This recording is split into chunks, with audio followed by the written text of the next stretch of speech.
Bonjour et bienvenue dans cette vidéo. Dans cette vidéo, Bonjour et bienvenue. Dans cette vidéo, nous parlerons de l'architecture de Spark.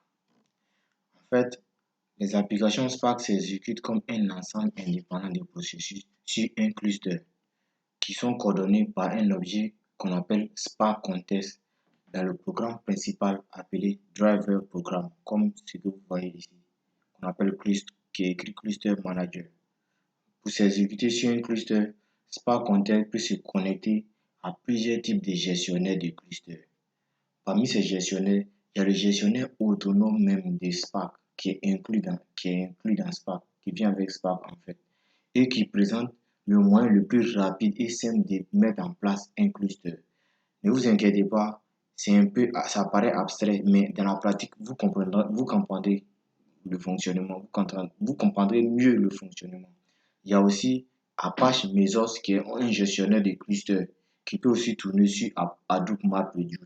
Il y a un autre gestionnaire qu'on appelle le YARN. YARN qui signifie Yet Another Resource Negotiator, qui est le gestionnaire des ressources de Hadoop à partir de la version 2. Il y a Kubernetes aussi qui est là. Kubernetes, c'est un système open source pour l'automatisation du déploiement et la gestion des applications containerisées, c'est-à-dire dans les conteneurs. Donc, ces gestionnaires permettent d'allouer des ressources nécessaires pour l'exécution de plusieurs applications sur Spark.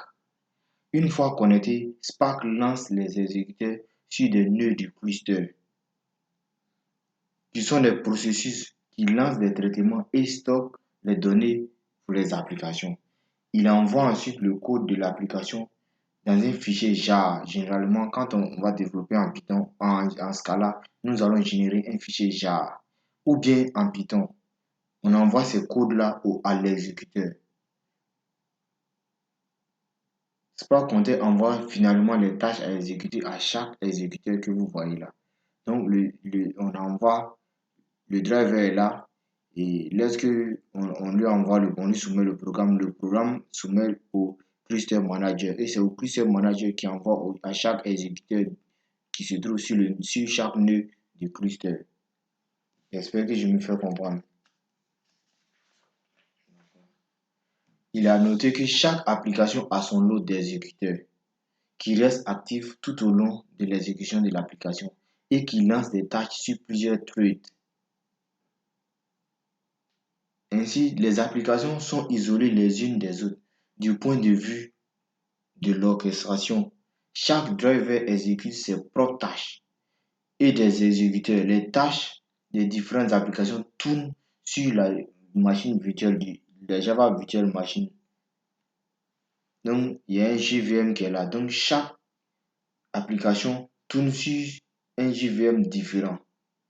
Ce qui implique également que les applications, c'est-à-dire les jobs Spark, ne peuvent pas échanger les données sans les enregistrer sur un support de stockage externe. Comme je l'avais dit précédemment, généralement, Spark s'appuie sur le support de stockage de Hadoop.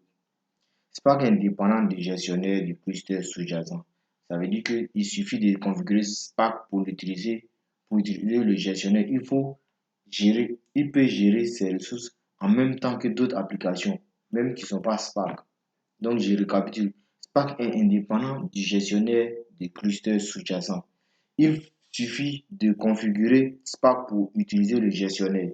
Il peut gérer ses ressources en même temps que d'autres applications, même qui ne sont pas Spark.